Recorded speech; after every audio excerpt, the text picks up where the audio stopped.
This is Lohana, a kingdom of great wealth, with fields of golden millet, herds of robust cattle, and people known for their strength and honor. Jamal, the wise son of Chief Mbeki, a very close friend to the ruling king of Lohana, who from a very early age displayed an extraordinary wisdom and courage, traits that made him loved among many people, including the ruling king.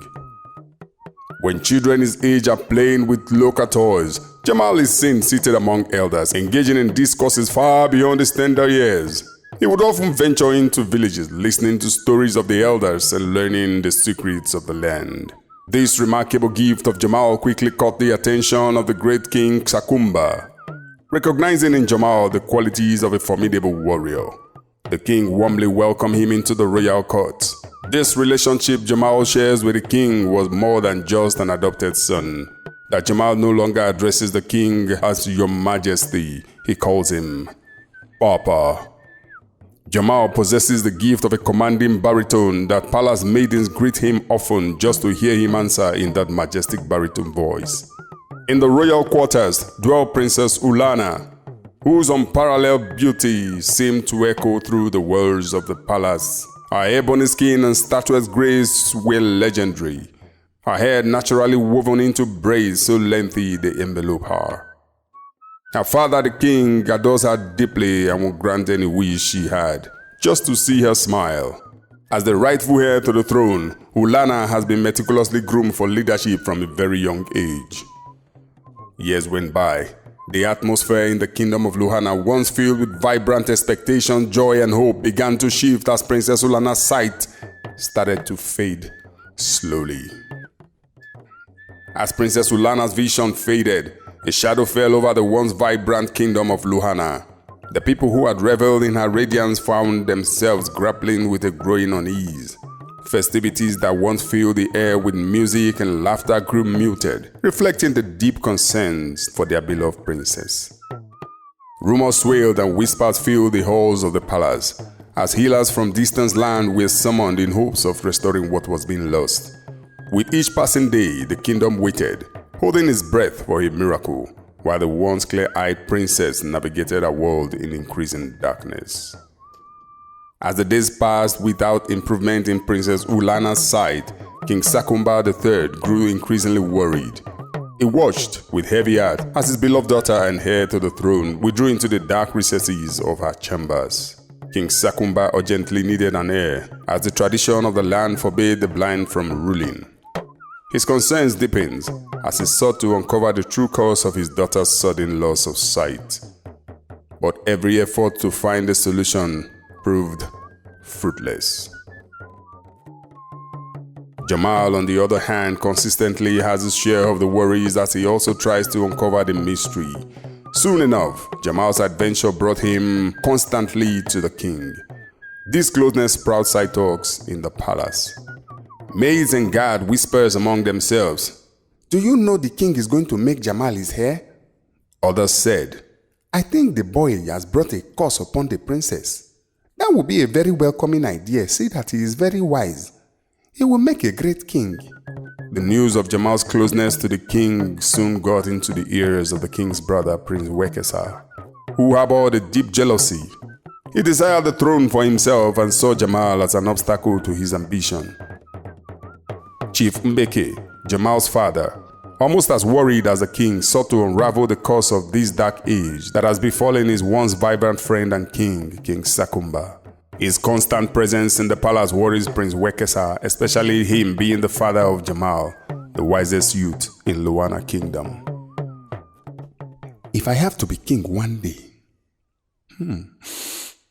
these two will have to be out of the picture. What do I do? Prince Wekesa thought to himself. Although Prince Wekesa is not comfortable with the king's closeness to Jamal, he also wanted a solution to the restoration of the princess' sight, for she is as loved to him as she is to her father. It's the season of rains, and Prince Wekesa became very close to Jamal. He joined Jamal in searching vibrantly for the cure of the lost sight and to unravel the mystery.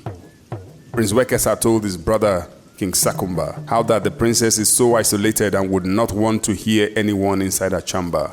More worries engulfed the king as confusion set in. Oh no, what is befalling my kingdom? First it was the uncertain death of my queen, and now my daughter is blind and yet would not want to see anyone. King Sakumba thought out loud. My king, perhaps I have a solution, Prince Wekesa said. But, okay, there is someone she would not mind inside her chamber. Maybe that person can make sure she eats, you know. Prince Wekesa suggested to the king that he has noticed that the princess does not have problems seeing Jamal, even in her inner chamber. Perhaps he can be going in to speak to her to make her feel welcome again. The king had no choice but to agree, since he also shares a liking for Jamal. Months went by, and here comes Prince Wekesa rushing into the king's court, uninvited, with such hastiness and desperation that it worries the king. Sakumba, sorry, Your Majesty, we are finished. We are finished. The worst of taboo has happened. May I speak freely?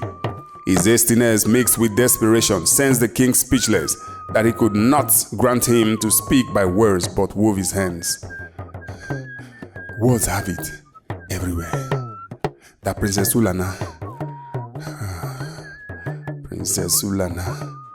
Okay, words have it everywhere, my king. That Princess Sulana is with child. What? And I hear that the one responsible is not far. Wekesa continued. Who is that fool? Who is that he-goat? Who is that dead rat? As the vibration from the king continues to spew, all guards stood up, ready for the instructions that would follow. Find him. Find him and bring him to me by nightfall. Wekesa went out in the same manner in which he came.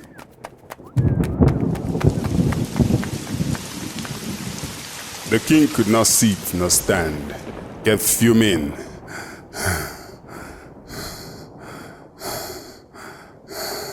His anger drove rest far from him.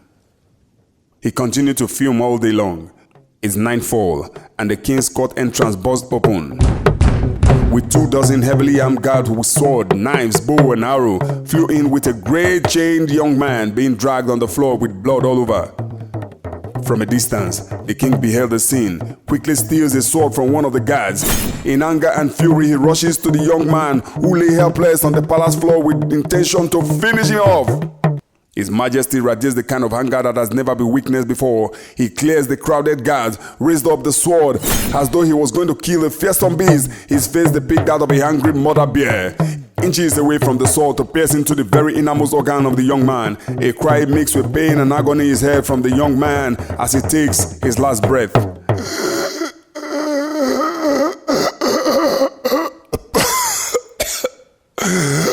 Papa!